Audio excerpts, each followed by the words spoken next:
এখানে দুটি প্রশ্ন দিয়েছে, দেন মধ্যক নির্ণয় করতে বলেছে। তাহলে সংখ্যা থেকে মধ্যক কিভাবে নির্ণয় করতে হয় তা আমরা শিখি।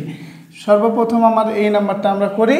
তো আমার যদি মধ্যক নির্ণয় করতে বলে যে কোনো পাশাপাশি সংখ্যাগুলো রেখে, তাহলে আমরা সর্বপ্রথম কাজ সংখ্যাগুলোকে সাজিয়ে নেব ছোট থেকে বড়, অর্থাৎ সাজিয়ে পাই।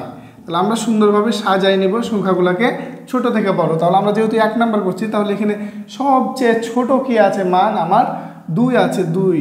তারপরে কত আছে 2 এর পরে 3 আছে, 3 লিখলাম। দেন 3 এর পরে কি আছে, 3 এর পরে আছে 4 লিখলাম। 4 এর পরে কি আছে, 4 এর পরে আমরা দেখতে পাচ্ছি যে এখানে 5 আছে, 5 লিখলাম। 5 এর পরে কি আছে, 5 এর পরে আছে 8 আছে, 8 লিখলাম। 8 এর পরে কত আছে, 8 এর পরে দেখতে পাচ্ছি আমরা 8 এর পরে 10 আছে, 10 লিখলাম। 10 এর পরে কত আছে, 10 এর পরে আমরা দেখতে পাচ্ছি এই লাইনে 12 আছে। তাহলে আমরা সর্বপ্রথম সাজিয়ে নিব 3 4 5।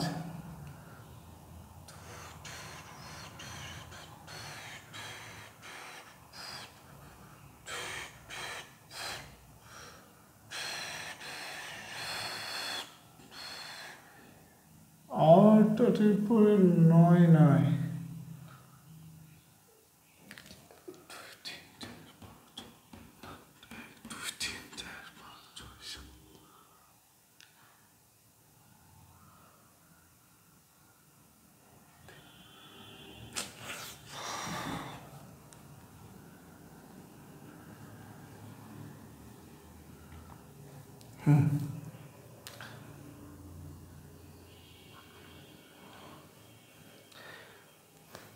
এখানে দুটি অঙ্ক লেখা আছে এবং দুটি অঙ্ক লেখার ভিতরে আমরা দেখতে পাচ্ছি যে আমার এখানে দুটি অঙ্ক দেওয়া আছে। দুইটি অঙ্ক থেকে আমাকে বলেছে মধ্যক নির্ণয় করো। তো মধ্যক আমরা কিভাবে নির্ণয় করব, তো আমরা একটু দেখি। আমার এই অঙ্কটা দেওয়া আছে, এই অঙ্কটা বলেছে মধ্যক নির্ণয় করো। তো আমার যদি সংখ্যা দিয়ে মধ্যক নির্ণয় করতে বলে, তাহলে আমাদের সর্বপ্রথম কাজ এই অঙ্কটা কি করব, সাজিয়ে পাই কিভাবে, অর্থাৎ ছোট থেকে বড় কি সাজিয়ে আমরা কি পাই। তাহলে সবচেয়ে ছোট কি আছে, 2 আছে। 2 এর পরে কত আছে, 3 আছে। 3 আছে, আবার আছে 3। 3 এর পরে কত আছে, 4 আছে। 4 এর পরে আবার কত আছে এখানে, 4 এর পরে আছে 5। 5 এর পরে আছে 8। 8 এর পরে কত আছে, 8 এর পরে আছে 10। 10 এর পরে আছে কত, 12। তাহলে সর্বপ্রথম কাজ হলো আমার মধ্যক নির্ণয় করতে গেলে যে আগে আমি সাজিয়ে পাই, ছোট থেকে বড় সাজিয়ে নিব।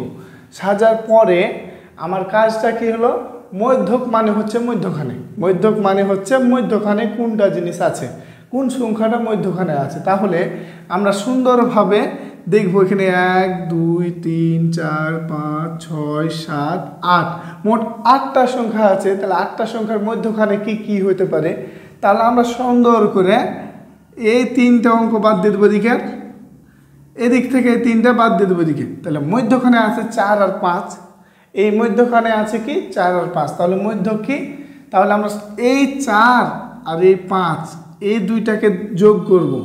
তাহলে মধ্যক সমান লিখবো যেটা দেওয়া থাকবে, যে সংখ্যা দুটো পাবো আমি 4 যোগ 5 ডিভাইড বাই 2।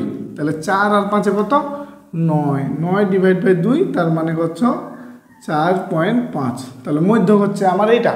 যখন আমার মধ্যক দেওয়া থাকবে কি, যে সংখ্যাগুলা সব সময় যদি জোড় হয়, তখন আমরা সূত্র ফেলবো কি, মাঝখানে যে দুটা দেওয়া থাকবে ওই দুটাকে যোগ করে 2 দ্বারা ভাগ করব, তাহলে আমি মধ্যক পেয়ে যাব। আবার যদি আমাকে বলা হয় যে বিজোড়ের নির্ণয় করো, কি এখানে বিজোড় সংখ্যা দেয়নি, যে একটা সংখ্যা 2টা 3টা 4টা 5টা 6টা 7টা 8টা 9টা, 9টা মানে হচ্ছে বিজোড়। তাহলে 9টা সংখ্যা দিয়েছে, তাহলে 9 মানে বিজোড়। তাহলে বিজোড় হলে আমরা কি করব, 4টা করে বাদ দিয়ে দেবো। দেন মিডিলে যেটা থাকবে সেটা হচ্ছে আমার কি, মধ্যক। তাহলে এখানে আগে সর্বপ্রথম সাজিয়ে পাই লিখতে হবে, সাজিয়ে পাই লিখতে হবে। তো সাজিয়ে কি পাই, আমার সর্বপ্রথম আছে 1 আছে, 1 লিখলাম।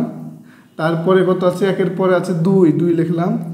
2 এর পরে কত আছে 3, 3 লিখলাম, 3-এর পরে কত আছে?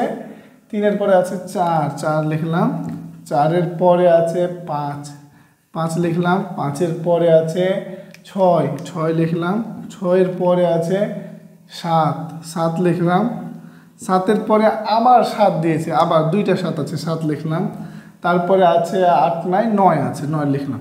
তাহলে আগে সর্বপ্রথম অঙ্কটাকে সাজিয়ে পাই লিখলাম।